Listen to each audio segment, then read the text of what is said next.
Welcome to my channel, Jesus Marvel Ministries, Bible Study.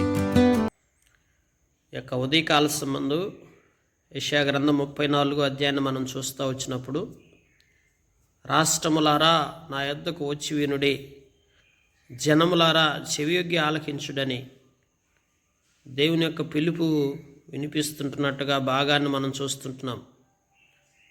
దేవుడు ఎవరెవరిని పిలుస్తూ వస్తాడు?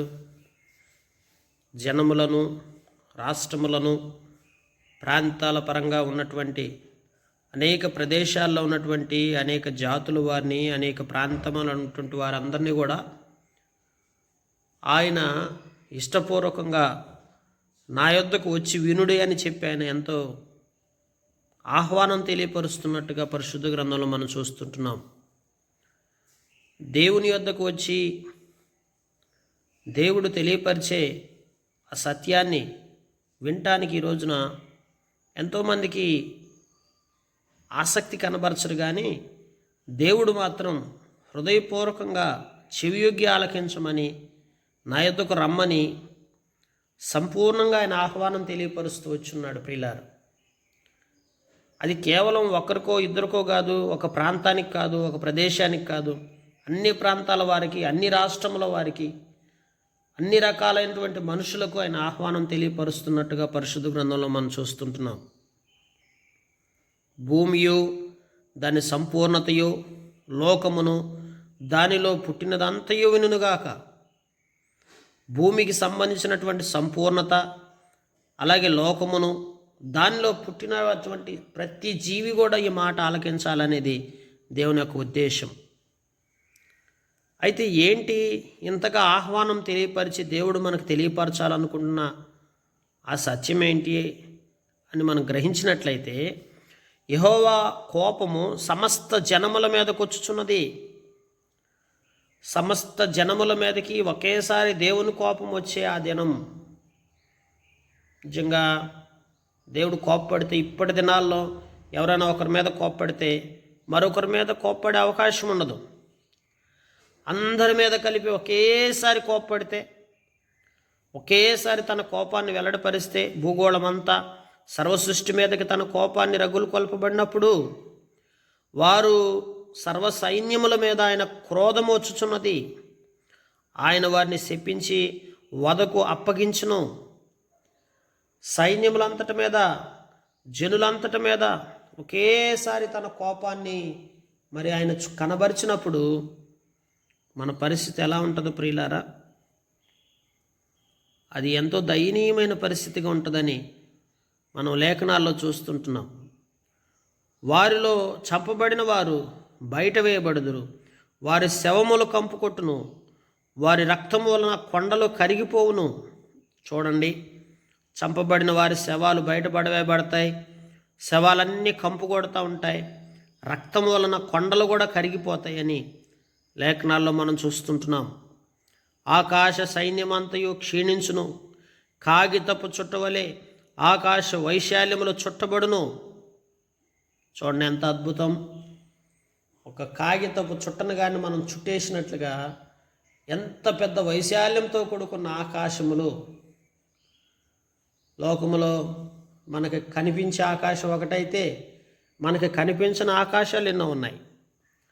అయితే కనిపించే ఆకాశాలన్నిటినీ కూడా దేవుడు ఒక చాపను చుట్టినట్టుగా, ఒక కాగితపు చుట్టను చుట్టినట్లుగా ఆయన ఏం చేస్తాడంటే చుట్టి వేస్తాడంటండి, ఫోల్డ్ చేసేస్తాడంట. అద్భుతం కదా! ఆకాశాన్ని ఫోల్డ్ చేయడానికి అదేమన్నా కాగితపు చుట్ట? లోకంలో మనమైతే కాగితపు చుట్టలైతే చుట్టేస్తాం. దేవుడు చూడండి అట్లాంటి వాటిని సహా చుట్టి వేస్తానని లేఖనాల్లో మనం చూస్తుంటున్నామండి. సైన్యమంతా క్షీణించిపోతుంది, ప్రజలంతా శవాలుగా పడద్రోయబడే రోజు. అందుకే అక్కడ లేఖనాల్లో మనం చూస్తుంటే, ద్రాక్షవాళ్ళ నుండి ఆకువాడి రాలునట్లు, అంజూరపు చెట్లను వాడినది రాలునట్లు వాటి సైన్యమంతయు రాలిపోవును. సైన్యమంతా ఒక ద్రాక్ష చెట్టు నుంచి మరి ఆకులు వాడినట్లుగా, అలాగనే మరి లేఖనాల్లో మనం చూస్తుంటున్నాం ప్రియులారా. ఆయా రీతులుగా మరి అంజూరపు చెట్ల నుండి అవి వాలిపోయి రాలిపోయినట్లుగా మరి సైన్యమంతా రాలిపోతుందని లేఖనాల్లో మనం చూస్తుంటున్నాం. కనుక సైన్యములకు అధిపతి అయినటువంటి యెహోవా, సర్వసృష్టికర్త అయినటువంటి దేవుడు, సర్వాధికారం కలిగినటువంటి తండ్రి మానవాళి యొక్క జీవితంలో దేవుని యొక్క అనాది సంకల్పం ఏమైనదో అధ్యాయంలో మనం స్పష్టంగా చూస్తుంటున్నామండి. నిజముగా ఆకాశమందున ఖడ్గము మత్తిలును ఏదోము మీద తీర్పు తీర్చుటకు, నేను శపించిన జనం మీద తీర్పు తీర్చుటకును అది దిగును. కనుక ఖడ్గము అలాగే తీర్పు తీర్చడానికి, శపించుటకు దేవుడు మానవాళ్ళంతటిని కూడా అంతము చేయటానికి దిగి వచ్చేటువంటి అనుభవం ఇక్కడ జ్ఞాపకం చేయబడతా వస్తుంది. యెహోవా ఖడ్గము రక్తమయమగును, అది క్రొవ్వు చేత కప్పబడును. గొర్రెపిల్ల యొక్కయు మేకల యొక్కయు రక్తము చేతను, పొటేళ్ల మూత్ర గ్రంథుల చేతను, క్రొవ్వు చేతను కప్పబడును. లేఖనాల్లో మనం చూస్తుంటున్నాం. రక్తమయమైపోతుంది, కొవ్వు చేత కప్పబడుతుంది. రక్తము చేత, పొటేళ్ల మూత్రగంధుల చేత, కొవ్వు చేత కప్పబడుతుంది. ఏలైనగా బోస్రాలో యెహోవా బలి జరిగించును, ఏదోము దేశములో ఆయన మహా సంహారము చేయును. దేవుని వాక్యంలో బలి గురించి, సంహారం గురించి, రక్తము చిందించబట్టు గురించి, తీర్పు గురించి చూసినప్పుడు ప్రియులారా ఎంత భయానకమైన పరిస్థితులను చూస్తున్నామో చూడండి. ప్రియమైన వారలారా, గురుపోతులను, వృషభములను, కోడలను దిగిపోచున్నవి. ఎదోమీయులు భూమి రక్తముతో నానుచున్నది, వారు మన్ను క్రొవ్వుతో బలిసి ఉన్నది. దేవుని వాక్యంలో మరి కోడలు, వృషభాలు అన్నీ కూడా రక్తమయమైపోతాయి. ఆ క్రొవ్వంతా, బలిసినటువంటి ఆ క్రొవ్వంతా కూడా మరి దేవుడు తొలగించి వేసి అన్ని రకాల జంతువులను కూడా మరి అక్కడ వధించబడినట్లుగా ఈ భూమి అంతరించిపోయేటప్పుడు అన్నీ కూడా చనిపోవడం జరుగుతూ వస్తుంది. ప్రియులారు, దేవుడు ఎప్పుడైతే కాగితపు చుట్టం చుట్టినట్టుగా ఈ సర్వ సృష్టి వేసి ఆ యొక్క ఫోల్డ్ చేసి చుట్టేసినప్పుడు, ఆ యొక్క సృష్టి మొత్తాన్ని అంతరింపజేసేటప్పుడు జంతువుల యొక్క రక్తము ఏ విధంగా చిందించబడుతూ వస్తుందో ఇక్కడ వర్ణించడం జరుగుతూ వస్తుంది. అది యెహోవా ప్రతిదండన చేయి దినము, సియోను వాద్యమును గూర్చిన ప్రతీకార సంవత్సరము, ఏదోము కాలువలు కీలగును. కనుక దేవుడు మానవాళి యొక్క పాపానికి ప్రతిదండన, ప్రతీకారము చేసి మనుషులందరి జీవితాల్లో వారు చేసిన పాపమును బట్టి, అందరి యొక్క పాపపు స్థితిని బట్టి మానవాళి యొక్క జీవితంలో ఆ ఉగ్రత రోజు, ఆ రోజు ఎలా ఉంటుందంటే తల్లి పిల్లలు వేరైపోతారు. ఎటు వెళ్ళిపోతారో కూడా తెలియదు. ఎవరు ఎక్కడ ఏ విధంగా అయిపోతామో కూడా తెలియదు. ఆ భయానకమైన దినం రోజు అంతా సర్వసృష్టి అంతా కూడా భయంకరమైన దుస్థితిలో మరి ఉగ్రతకు గురవబోతూ ఉంటుంది. కనుక ప్రతిదండన చేసే రోజు, ఉగ్రత చేసే రోజు, ఆ ఉగ్రత దినమందు ప్రియులారా మానవుని యొక్క జీవితంలో అది ఎంతో దుర్భరంగా ఉండబోతుందో ఈ అధ్యాయంలో వివరిస్తూ వచ్చాడు. ఏదోమో కాలువల కీలగును, దాని మన్ను గంధకముగా మార్చబడును, దాని భూమి దహించు గంధకముగా ఉండును, అది రేయింబగళ్ళు ఊరకి ఉండును, దాని పొగ నిత్యము లేచును, అది తరతరములో పాడుగా ఉండును, ఎన్నడును ఎవడును దానిలో చూడండి బడి దాటడు అని రాయబడుతూ వచ్చింది.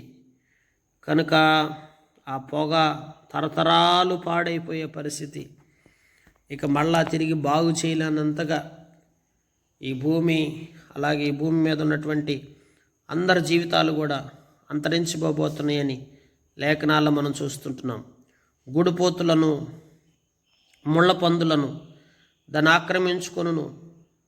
అలాగే మనం చూస్తూ ఉంటే గొడ్లగోబియు, కాకియు దానిలో నివసించును. ఆయన తారుమారు అను కొలనూలు చాచును, శూన్యమును గుండును పట్టును. చూడండి, తారుమారు చేసేస్తాడు అంతా కూడా మరి గొడ్లగోబ, కాకులు, గుడిపోతులు, ముండ్ల పందులు ఇవన్నిటి జీవితాల్లో కూడా ప్రభు ఒక్కొక్కటి వివరిస్తూ వచ్చాడు. రాజ్యము ప్రకటించుటకు వారు ప్రధానులు అక్కడ లేకపోదురు, దాని అధిపతులందరూ గతమైపోయిరి.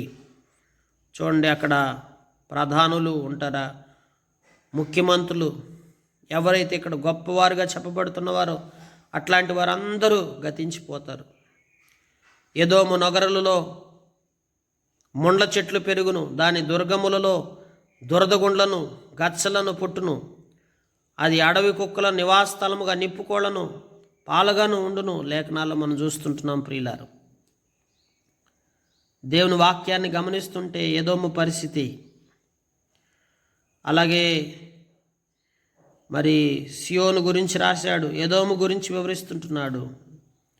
ఎదోము పరిస్థితి ఎంతో దయనీయమైందని దేవుని వాక్యంలో మనం చూస్తుంటున్నాం. అచ్చట అడవి మేక తన తోటి జంతువులను కనుగొన్ను, అచ్చట చువ్వపెట్ట దిగి విశ్రమ స్థలము చూసుకొను, ఆ చిత్తగూబ కూడా కట్టుకొనును, అచ్చట గుడ్లు పెట్టి పొదిగి నీడలో వాటిని కూర్చును, అచ్చటనే తెల్లగద్దలు తమ జాతి పక్షులతో కూడా కూడుకొనును. ప్రియమైన వారలారా, అంటే ఏ జంతువులు ఏ పరిస్థితుల్లో ఉండబోతున్నాయో, ఈ సృష్టి ఏ విధంగా బాధకు గురవబోతుందో, ఏ పరిస్థితుల గుండా జంతువుల స్థితి ఏ విధంగా మారబోతుందో, దాని అంతటిని కూడా దేవుని యొక్క ఉగ్రత దినం గురించి, దేవుని యొక్క కోపం రగులుకున్నప్పుడు జంతువుల పరిస్థితి ఏమవుతుందో, ఆకాశము ఏ విధంగా చుట్టబడుతుందో, మనుషుల జీవితాల్లో ఏ విధమైన ఉగ్రత రాబోతుందో దాన్ని సంపూర్ణంగా ఇక్కడ వివరించాడు. యెహోవా గ్రంథమును పరిశీలించి చదువుకొనుడి, ఆ జంతువుల్లో ఏదీ లేక ఉండదు, దేని జతపక్షి దాని వద్ద ఉండక మానదు. నా నోటి నుండి వచ్చిన ఆజ్ఞ ఇదే, ఆయన నోటి ఊపిరి వాటిని పోగు చేయును. దేవుని వాక్యం మనం చూస్తుంటే గ్రంథాన్ని బాగా చదవాలండి, పరిశీలించి చదవాలి. నోవా గారి కాలంలో మీరు చూడండి, జలప్రళయం వచ్చినప్పుడు దేవుడు ఏం చేస్తూ వచ్చాడు, ప్రతి జాతి జంతువులోంచి 2 చొప్పున జతగా చేసి దేవుడు ఆ ఓడలోకి పంపిస్తూ వచ్చాడు. 40 పగళ్ళు 40 రాత్రులు ప్రచండ వర్షం కురిసింది. వర్షం కురిసినప్పుడు ఆ యొక్క జాతి పక్షులన్నీ కూడా, ఆయా రకాలైనటువంటి జాతి జంతువులన్నీ కూడా 2 చొప్పున ఓడలోకి ప్రవేశించి కాపాడి దేవుడు సృష్టిని అప్పుడు అంతరించిపోకుండా భద్రపరుస్తూ వచ్చాడు. అలాగనే ఇక్కడ లేఖనాల్లో మనం చూస్తుంటున్నప్పుడు ఆ జంతువుల్లో ఏది లేక ఉండదు, దేని జతపక్షి దాని వద్దకు ఉండక మానదని దేవుని వాక్యంలో మనం చూస్తుంటున్నాం. నా నోట నుండి వచ్చిన ఆజ్ఞ ఇదే, ఆయన నోటి ఊపిరి వాటిని పోగు చేయును. దేవుడు నోట నుండి వచ్చిన ఆజ్ఞ వాటిని పోగు చేస్తుందని రాయబడతా వస్తుంది. అసలు ఈ సృష్టిలో నోటి మాట చేత దేవుడు మనలందరినీ కలగజేశాడు. జంతువులను దేవుడు నోటి మాట చేత కలగజేస్తూ వచ్చాడు. ఆకాశమును, భూమిని, ప్రకృతిని, అందులో ఉన్న జీవరాశులన్నిటినీ కూడా దేవుడు నోటి మాట చేత ఒక్కసారి అట్లా మాట్లాడగానే అన్నీ కలుగుతూ వచ్చినాయి. భూమిని కలగమనగానే భూమి కలిగింది, ఆకాశము కలగానే ఆకాశము కలుగుతూ వచ్చింది. మానవులైన మనల్ని కూడా ఒక మట్టి బొమ్మగా తయారు చేసి నాసికారంధంలో జీవవాయువును ఊదగానే మనం తయారైపోతూ వచ్చాం. దేవుడు మనల్ని ఎంతగానో ప్రేమించి తన యొక్క మహాకృపను బట్టి మనల్ని అందరినీ తయారు చేస్తూ వచ్చాడు. అయితే ప్రియులారా, ఆయన బిడ్డలమైన మన జీవితాల్లో ఆయన మన నుంచి కోరుకుంటుంది ఏంటంటే, మనం ఆయన గ్రంథాన్ని పరిశీలించి చదవాలి. గ్రంథమును పరిశీలించి చదవకపోతే దేవుని యొక్క రాకడ, దేవుని యొక్క అనాది సంకల్పం, దేవుని యొక్క రాజ్యం యొక్క ఏర్పాటు, మన యొక్క ముగింపు, మన పట్ల దేవుని కొన్ని ఉద్దేశాలు, వీటిలో ఏది కూడా మనం గ్రహించలేమండి ప్రియమైన వారలారా. అందుకే మనం గ్రంథాన్ని పరిశీలనగా చదివితే ఈ సృష్టి యొక్క అంతం ఏమైపోతుందో, దేవుడు ఎలాంటి రాకడలో మనల్ని ఏ విధంగా ఉంచబోతుంటున్నాడు, దాని విషయాలన్నీ కూడా మనం పరిశీలనగా తెలుసుకోగలుగుతాం. అందుకే దేవుని వాక్యంలో మనం చూస్తుంటున్నప్పుడు ఆయన కొలనూలు చేత పట్టుకొని వాటిని ఆ దేశమున పంచిపెట్టును. దేవుని వాక్యంలో పరిశుద్ధ గ్రంథంలో మనం చూస్తుంటున్నాం. ప్రియమైన వారలారా, ఆయన నోటి ఊపిరి చేత పోగు చేసి అవి రావాలని ఆయన చీట్లు వేసి ఆయన నిత్యము దాన్ని ఆక్రమించుకొను, యుగయుగములు దానిలో నివసించునని మనం చూస్తుంటున్నాం. అయితే ఇక్కడ వివరించబడిందంతా ఏదోము గురించి చెప్పబడింది. కానీ ఏదోములో దేవుని ఉగ్రత, ఏదోములో జంతువుల పరిస్థితి, ఏదోములో ఉన్న మనుషుల జీవితాల్లో, ఏదోములో ఉన్న రాష్ట్రాల పక్షాన దేవుని యొక్క ఉగ్రత ఏ విధంగా ఉండబోతుందనేది ప్రవచనాత్మకంగా ప్రవక్త ద్వారా తెలపబడినప్పటికీ, ఈ ఏదోము పట్ల ఏదైతే దేవుడు తన ఉగ్రతని కనబరిచి వారి జీవితాల్లో ఏ విధంగా అంతం రాబోతుందో తెలియపరిచిన విధానంలోనే ఈ సర్వసృష్టి మీద కూడా దేవుడు ఒకానొక రోజున అదే రీతిగా మరి అన్ని రాష్ట్రాల విషయంలో, అందరి జనాంగం పట్ల, అన్ని జంతువుల పట్ల దేవుడు తన ఉగ్రతను ఏ విధంగా కనబరచబోతున్నాడో సాదృశ్యంగా మనకు తెలియపరచబడతా వస్తుంది. కనుక ఈ ఉదయకాల సంబంధ ప్రియమైన వాళ్ళారా, దేవుడు మనకు తెలియపరుస్తున్న విషయం ఏంటంటే, మనము గ్రంథాన్ని పరిశీలించి చదవాలి. గ్రంథాన్ని మనం పరిశీలించి చదివినట్లయితే దానిలో ఉన్నటువంటి అన్ని విషయాలు మనం గ్రహించగలుగుతాం.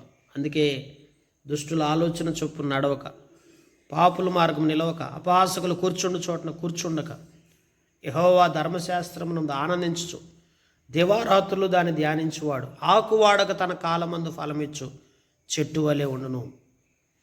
కనుక ఆకువాడక తన కాలమందు ఫలమిచ్చు చెట్టు వలె మన వ్యక్తిగత జీవితంలో దేవుని యొక్క గ్రంథాన్ని పరిశీలించి చదివి తెలుసుకొని, దేవుని యొక్క రాకడ కొరకు, దేవుని యొక్క ఉగ్రత దినము కొరకు మనం అందరం కూడా తీర్పును తప్పించుకున్నట్టు కొరకు భూమి మీద మనం బ్రతికుండగానే మనం వాటి సిద్ధపాటులోకి మనం వచ్చి ఆత్మీయమైనటువంటి విషయాలను గ్రహించుకొని తెలుసుకొని నడుచుకునేవారుగా మనందరం ఉండాలి.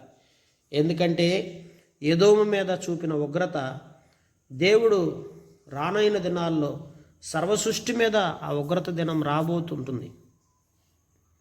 కనుక ఏదోములో పరిస్థితులు చక్కగా ఇక్కడ వివరించబడతా వచ్చినాయి, ప్రవక్త ద్వారా తెలియపరిచాడు. కేవలం అది ఏదోముకు సంబంధించింది మాత్రమే కాదు, సర్వసృష్టికి తీర్పు వస్తుంది. అయితే మనకు సమయం ఇచ్చినప్పుడే మన పాపమును దేవుని ఎదుట ఒప్పుకొని, మారు మనసు పొంది, తీర్మానించుకొని ప్రభు కొరకు, ప్రభు రాకడ కొరకు మనం సిద్ధపాటు కలిగి ఉన్నట్టయితే ఆ ఉగ్రత నుంచి మనం తప్పించుకుంటాం. ఆ ఉగ్రత ఎంతో భయంకరంగా ఉండబోతుందండి. ఆ ఉగ్రత దినం నిజంగా మనం, అది గొప్ప అద్భుతం. దాన్ని చూస్తూ వచ్చినప్పుడు మనం ఎంతో బాధపడతాం. ప్రకటన గ్రంథంలో రాశాడు, గుండె పట్టుకొని ఏడుస్తాం, కన్నీరు గారుస్తాం, అయ్యా అని రొమ్ము కొట్టుకుంటాం. అంత ఏడుస్తారు ఈ భూమి అంతా కూడా ఒకేసారి. ఏడ్చిన అప్పుడు అప్పుడు కరుణించే సమయం ఉండదు, అప్పుడు అవకాశం లేదు. ఇంకా ఆ దినమందు చాలామంది ఏడుస్తారు, కానీ అప్పుడు ఏడ్చినంత మాత్రాన మరలా వారికి విమోచన లేదు, తీర్పులోకి వచ్చేసేస్తారు. అది ఇప్పుడు అవకాశం ఉంది. ఇప్పుడు ఎవరైనా సరిదిద్దుకున్నా, ఎవరైనా మార్పు చెంది తమ హృదయాల్లో దేవునికి చోటిస్తే, మారు మనసు అనుభవంలోకి వచ్చినట్లయితే దేవుడు కరుణించి గొప్ప రక్షణ ఉచితంగా మనకు ఇవ్వటానికి సిద్ధంగా ఉన్నాడు. అయితే ప్రియులారా, అలాగనే మనం రక్షించబడిన మనం కూడా ఏదైనా సరిదిద్దుకోవాల్సి ఉందంటే రాకడకు ముందే ప్రభు మనకి సమయం ఇచ్చినప్పుడే మనం సరిదిద్దుకోవాలి. ఆ ఉగ్రత దినమందు మనం కానీ సరిదిద్దుకోగానే ఉన్నట్లయితే ఆ దినమందు మనం ఎంతో బాధపరచబడతా వస్తాం, గాయపరచబడతాం, వేదనకు గురవుతాం ప్రియులారా. కనుక అటు రీతిగా మనల్ని మనం సరిదిద్దుకొని రాకడ కొరకు మనం సిద్ధపాటు కలిగి ఉండి ధర్మశాస్త్రాన్ని బాగా పరిశీలనగా చదువుతూ వద్దాం. అటు రీతిగా అటు సిద్ధపాటులో మనం ఉండి ఆ ఉగ్రత దినమందు మనము తప్పించబడే వారికి ఉండి దేవుని ఆశీర్వాదం చేత నింపబడతా వస్తాం. ప్రియులారా, భూమి మీద మనకు బ్రతికినంతకాలం దేవుని ఆశీర్వాదం, అలాగే మనం ఆ రాకడ సమయంలో ఆ ఉగ్రత దినమందు కూడా ఆ కోపం, ఆ ఉగ్రత మన మీదకి రాకుండా మనం తప్పించుకునే తరుణం కొరకు మనం సిద్ధపాటు కలిగి ఉండి అట్టి రీతిగా మనం అందరం ఆశీర్వదించబడలాగా దేవుడి మాటలు దీవించి మన గ్రహింపులో తీసుకొచ్చి మనకు సహాయం చేయనుగాక.